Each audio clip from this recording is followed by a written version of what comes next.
Halo guys, sebenarnya perkenalkan nama aku Farid Iksan Awan. Aku dari tim 2 KKN Undip. Nah, di sini aku bakal menjelaskan mengenai bagaimana cara membuat ekoenzim dengan bahan-bahan yang ada di depan saya ini. Nah, gimana ya caranya kira-kira? Mungkin langsung aja cekidot. Nah, sebelumnya ekoenzim itu apa sih? Nah, mungkin di sini masih banyak ya yang bertanya-tanya mengenai apa itu ekoenzim. Jadi ekoenzim ini adalah cairan serbaguna yang ramah lingkungan, di mana ini itu merupakan hasil dari proses fermentasi antara sisa buah dan sayur dan juga air gula. Nah, ekoenzim ini banyak banget loh manfaatnya, dari mulai jadi cairan pembersih, lalu bisa jadi pupuk organik, bisa jadi pengobat luka, dan masih banyak lagi. Nah, kira-kira apa aja sih bahan yang diperlukan untuk membuat ekoenzim? Jadi, bahan yang pertama ini adalah sisa buah dan sayur, di mana biasanya terdiri dari kulit-kulitan. Nah, kemudian yang kedua ini adalah gula merah. Nah, gula merah ini sering disebut juga gula Jawa ya. Dan yang ketiga ini adalah botol 1,5 liter dan juga air 1 liter. Nah, jadi itu teman-teman bahan-bahan yang perlu disiapin. Nah, selanjutnya teman-teman perlu menyiapkan juga nih untuk memotong sisa buah dan sayurnya. Nah, kenapa dipotong? Ini untuk memudahkan kita nantinya dalam memasukkan sisa buah dan sayurnya ke dalam botolnya, begitu. Nah, teman-teman, untuk sisa buah dan sayurnya sendiri ini variasinya bebas. Nah, ini semakin banyak nantinya variasinya, itu semakin banyak enzim yang akan dihasilkan. Untuk perbandingan sayur dan buahnya sendiri yaitu adalah 1:3, di mana 1 ini adalah sayurnya dan 3 itu adalah buahnya. Jadi teman-teman kalau misal hanya membuat ekoenzim, teman-teman bisa memperbanyak buahnya ya. Nah, kalau semisal teman-teman juga pengen ekoenzimnya berbau segar, nah ini bisa banget dengan teman-teman menambahkan buah-buahan yang mungkin aromanya segar, semisal halnya jeruk ataupun lemon dan sebagainya. Oke, kalau gitu kita langsung aja kali ya buat langkah-langkah untuk pembuatannya. Nah, yang pertama yang perlu disiapin adalah botol ukuran 1,5 liter yang telah diisi 900 ml air. Nah, di sini ini isinya adalah air biasa. Yang kedua yaitu adalah gula merah atau gula Jawa ya. Nah, kita memerlukan 150 gram gula merah. Itu kita potong kecil-kecil gulanya untuk memudahkan gulanya larut ke dalam air. Nah, ini adalah gula merah yang sudah saya larutkan ke dalam 100 ml air, di mana nanti bisa langsung dicampur ke dalam 900 ml air.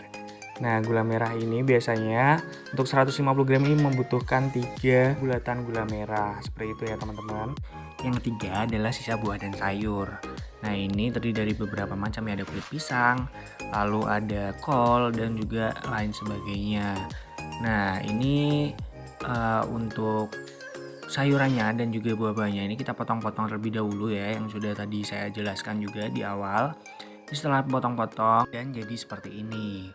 Nah, ini nantinya akan dimasukkan ke dalam botol yang telah diisi air 900 ml. Sisa buah dan sayur ini sebenarnya udah aku timbang seberat 300 gram ya. Nah, setelah itu setelah bahannya semua udah siap, kita langsung aja yang pertama adalah campurkan gula merah dan juga air yang telah diisi 900 ml. Nah, ini kita campurkan aja airnya dan juga gula merahnya. Nah, kita campurkan pelan-pelan aja.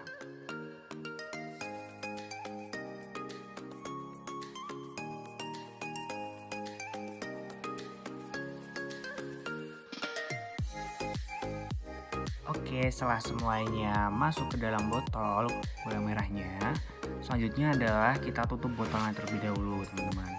Nah, setelah ditutup botolnya, kita gojek terlebih dahulu. Nah, tapi jangan dikocok ya, nanti biar nggak berbusa gitu. Nah, setelah itu, selanjutnya kita tinggal memasukkan sisa buah dan sayurnya. Nah, kita bisa masukin ke dalam botol secara perlahan-lahan ya, teman-teman. Jadi kita masukin sedikit demi sedikit ke dalam botol tersebut. Nah, mungkin ini biar bisa terlihat lebih jelas ya teman-teman.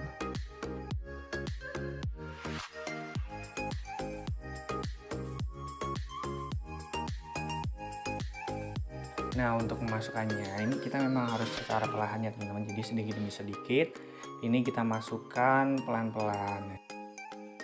Nah, ini adalah fungsi dipotong kecil-kecil teman-teman. Jadi supaya bisa masuk ke dalam botol seperti itu.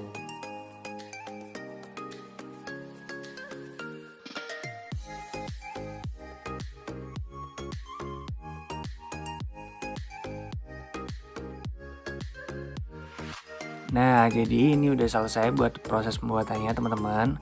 Nah, pembuatan ekoenzim ini cukup simpel ya teman-teman, dimana kita cuma memerlukan 3 bahan. Yang pertama itu ada buah dan sayur, lalu ada juga gula jawa atau gula merah yang dijadikan satu di dalam satu wadah yaitu botol ini. Nah, untuk mencampurnya teman-teman jangan dikocok, tapi teman-teman cukup gojak aja pelan-pelan.